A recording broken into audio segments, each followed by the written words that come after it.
Point ఏంటంటే important point హెచ్4లు. హెచ్4లు ఒకవేళ వాళ్ళకి ఇట్లనే ప్రాబ్లం ఉంది, వాళ్ళు ట్రావెల్ చేయాలనుకుంటున్నారు, వాళ్ళకి గనక వీసా ఉందనుకోండి, వాళ్ళు హస్బెండ్కి ఏదైతే ఇప్పుడు హస్బెండ్ అయితే హస్బెండ్, వైఫ్ అయితే వైఫ్, స్పోజ్ అనుకోండి.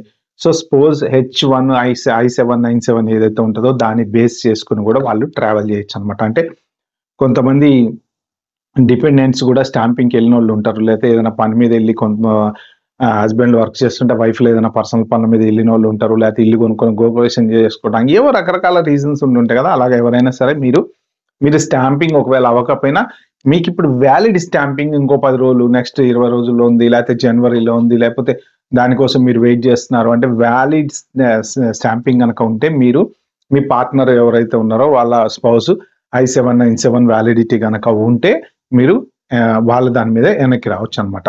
అది మెయిన్ డిపెండెంట్స్కి. So next